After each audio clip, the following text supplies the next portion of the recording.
when you say thank you, or you acknowledge the fact that it's being done, and not just saying, oh, that's a thing that you do, it's appreciated, and that piece of communication matters. It matters to me.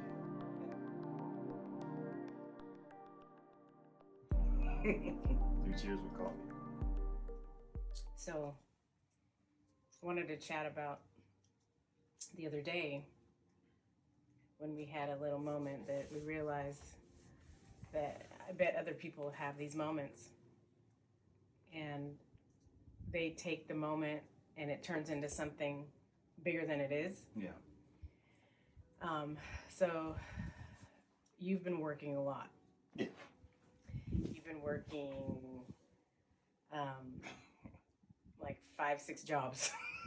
And it's, I mean, not, because you have to, but you carry a lot of titles. You're in the city and you work at your W-2 job and doing the podcast and going to school. Yeah. And I'm not working right now. I'm retired, semi-retired. And so, although there's things you like to do around the house, like the laundry. Yes, that's my thing. Yeah, and I'm very happy that you like to do the laundry, because I don't like to do laundry. But the other day, I started to do the laundry. So I was like, you know what? He's so busy, and I know he wants to do the laundry, but I'm just going to do the laundry because I think that he needs help. Why sit here on a Saturday doing laundry all day when you could be spending time with me? Right. So I started to get the clothes separated, and then I thought about it, and I realized, you know what? He really enjoys doing the laundry. So if I do this and I don't ask him if he's okay with me doing it, I don't want him to think that I think that you're not taking care of your responsibilities, or that you're falling off, or whatever it is, you're doing too much. Yeah. And so I decided to give you a call, or talk to you about it later. I can't remember exactly how that went. I think we talked about it later. We talked about it after. Right. And I decided to ask you, instead of saying myself, I'm just going to assume that you'll be fine with it. Right. I'm going to ask you, hey, can I do the laundry? To see how your response is. Yeah, because when I came home, we talked about it when I got home, and I saw, like, I could feel the energy of laundry being done. So, when I came upstairs, I saw the laundry was separated, and I was like, it honestly, although I enjoy doing it, seeing you doing the laundry, it was like, dang, thank you, I appreciate you thinking about me. Yeah. Without me saying that. Right, but then in my mind, I'm also thinking, well, maybe that's the time you need to do your thought processing, to kind of have your downtime where you do your thinking. And if I take that away from you, that might be a negative thing. Like, you need that time to do the laundry. But also, if I were to just do it and not say anything, maybe you would have been thinking something negative. Right. Like I said, like she thinks I can't handle the laundry. Yeah. So the point is that something so super small like that, I feel like if you're thinking of the other person, don't assume that how they're going to respond. Because if you're thinking of the other person all the time and you communicate, then there'll never be any kind of miscommunication about how you might feel about it, right? So you may not even know that you would have had some kind of feelings about it until after I did the laundry and you came home and saw the laundry was done. You could have A, been super happy that I got it done, right, or B, been like, dang, like you didn't think I could do that, or C, I really wanted to do that on Saturday. I need to get out of my headspace, and that's one of the things I do. That's part of it could be part of somebody's structure. Right. Like, it could be my structure, like these. Therapeutic. Yeah, exactly. I do laundry. The smells, the action of taking out hot clothes and folding them up, or wet clothes and putting them in the dryer, or whatever. Right. And because you're very efficient, you have things you want to check off your list. Yeah, it has to be checked off. Yeah. Right. And I mean, I have things I want to check off my list too, but I'm in a place right now in my life where if you want to check those lists for me, I'll take it.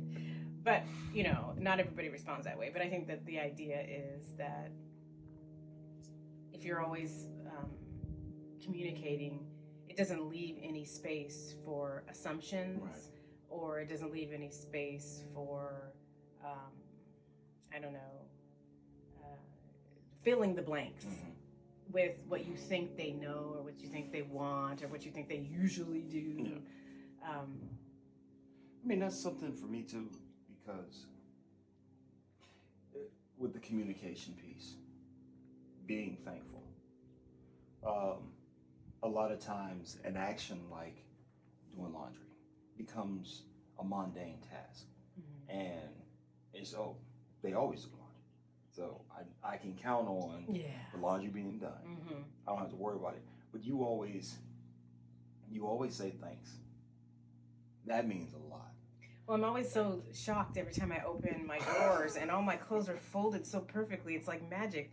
I need to go get something. I'm like, wait, I just wore that the other day, but it's all clean and ready for me to wear again. What's happening in this magical, universe? My unicorn is doing my laundry.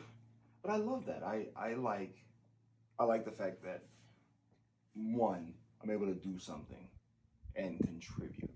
Because that's what it's like. I feel like I'm giving you something, It's like giving flowers. Yeah, I'll take the laundry. Yeah, I'm good. I like flowers, but please.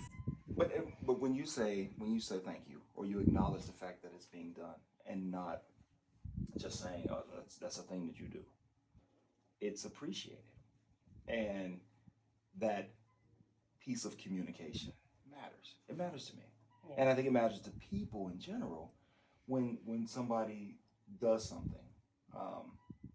I know. Growing up, my mom cooked, and she always cooked. That was just the thing, and it became like mom's role. So you come home and, hey, mom, what's for dinner? And that was always the thing. But everyone was always appreciative of the work that she put in. Yeah.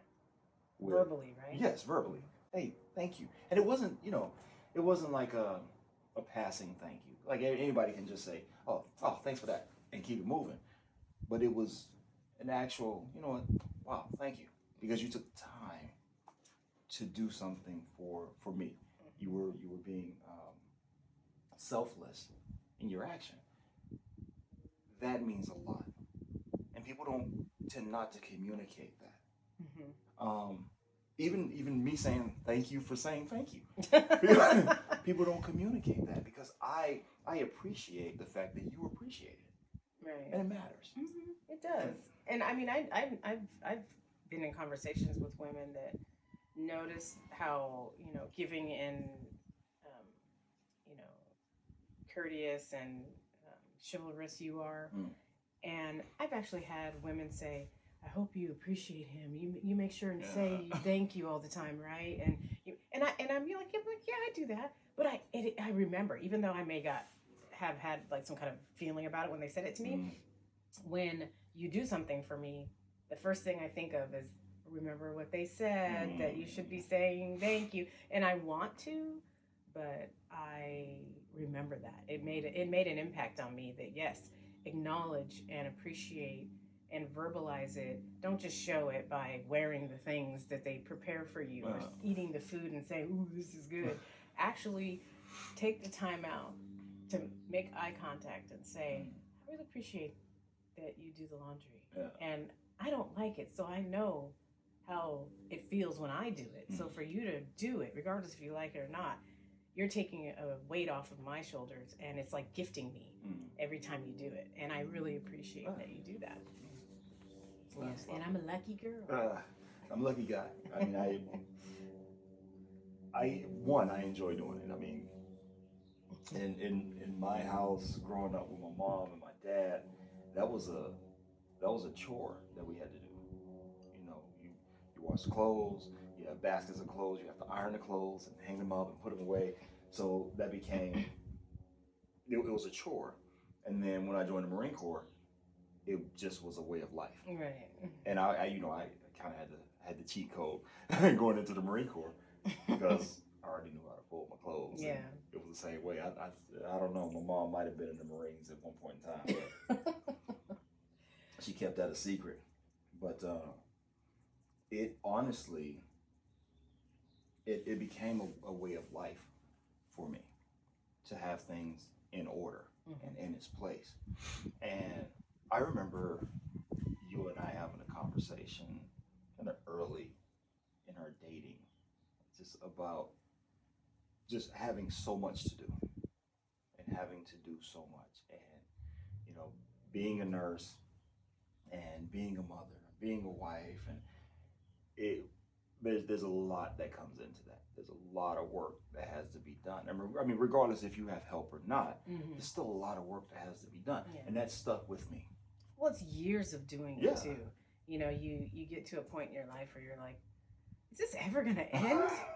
Like, I know the kids grow up and everything, and those things are automatic, but there's days where it's like, why am I the only one doing all of this, But it's easy to get trapped into that place where you don't appreciate the person doing the things because it's just so routine, right? And so you, like you said, it's kind of like an expectation.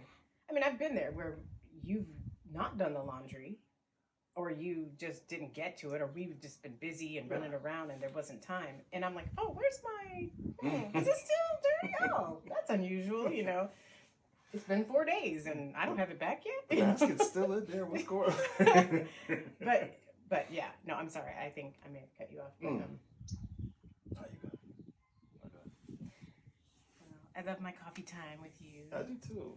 Our weekend coffee time. Yeah, it's nice to just be able to put everything off to the side and just sit down and reconnect. Yeah. I mean, we stay connected because I think we're extremely fortunate to be able to just have time together.